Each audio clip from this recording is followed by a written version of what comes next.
Hello guys, good morning, नमस्कार। कैसे हैं आप सब? हम भी सब ठीक है। ये मेरा बेटा है, हेलो बोल रहा है आपको। ये देखिए, आज हम जा रहे हैं कीर्तन में।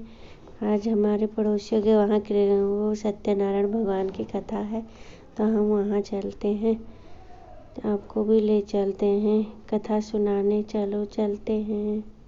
भगवान के पूजा का अपमान किया है, भगवान को पीठ लगा करके चल दिए हैं, भगवान को धन्यवाद किए बिना अगर तुम पुनः से उस स्थान पर जाकर के माफी मांगो, पूरा पूजन विधान करने के बाद में भगवान से माफी मांग के अगर आप यहाँ आओगे तो तुम्हारा धन जमाई समय सब कुछ तुम्हें यही मिलेगा, कहीं नहीं गया है, तुम्हें दिखना बंद हुआ है, अदृश्य है जल में।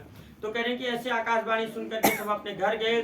उस स्थान पर जहाँ वो पूजन कर रही थी, भगवान से माफी मांगी।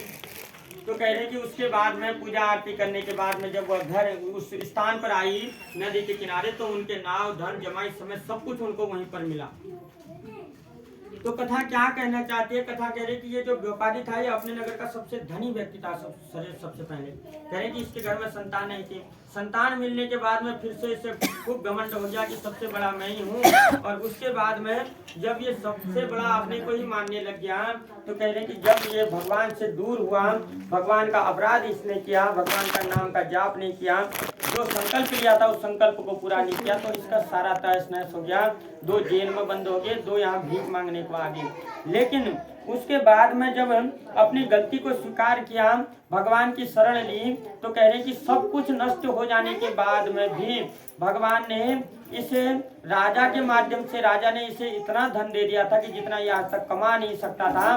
इतना धन दे करके उस नगर का सबसे धनी व्यक्ति बना करके एक टूटा हुआ बिखरा हुआ परिवार को सजा करके कमल के फूल की भांति उसी नगर में फिर से स्थापित कर दिया। यानी कि भगवान के लिए हमारे पास हमारे हजारों वर्षों की कमाई है, बाप दादाओं से रखी हुई, उसको भी तहस नहस करने में बहुत ज्यादा प्रयत्न नहीं करना पड़ता है। अगर हमारे पास कुछ नहीं है, इस संसार के सभी सुखों को ला करके हमारी झोली में डाल देना भगवान के लिए ये भी बहुत बड़ी बात नहीं है। जिनके एक मन में सोचने से इतनी बड़ी सृष्टि की रचना होगी, तो हमको क्या छोटा सा घर परिवार गाड़ी इत्यादि ये नहीं दे सकते इस संसार की सुखों को।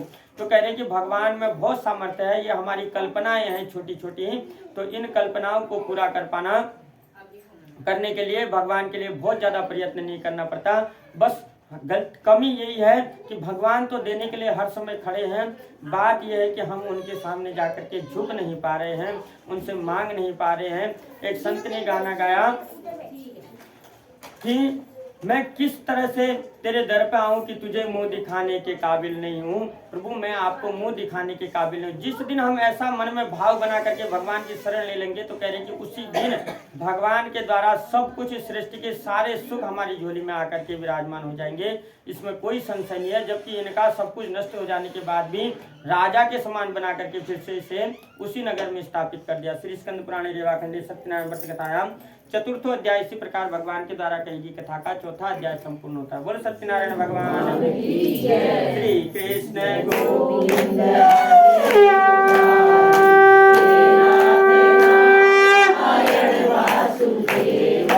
श्री कृष्ण गोविंद हरे मुरारी, हे नाथ नारायण वासुदेव। बोलो सत्यनारायण भगवान की जय। इसी प्रकार भगवान के द्वारा कही गई कथा का 5वां अध्याय प्रारंभ होता है।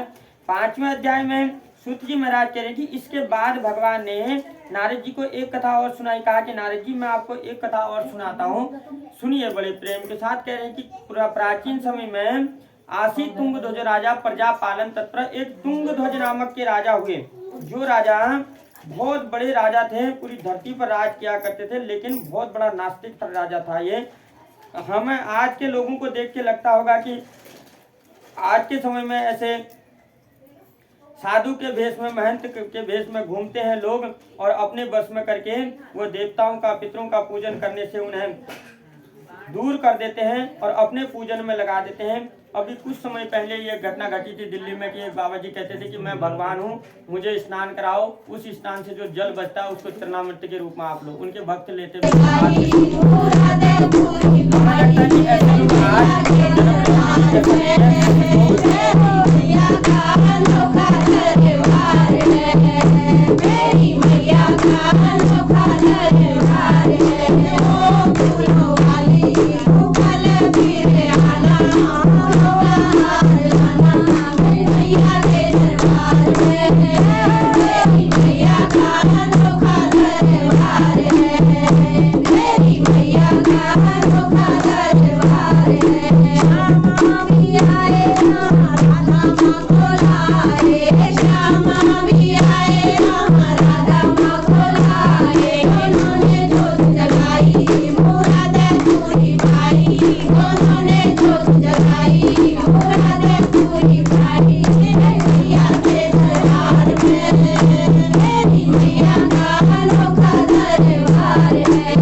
गाइस कीर्तन भजन हो गए हैं, अब हम आ गए हैं घर। मेरा चैनल अच्छा लगे तो लाइक शेयर सब्सक्राइब करिएगा, अच्छा नहीं लगेगा तो फिर भी लाइक शेयर सब्सक्राइब करिएगा। और फिर मिलते हैं हम अगले ब्लॉग में। इसके बाद बाय, थैंक यू।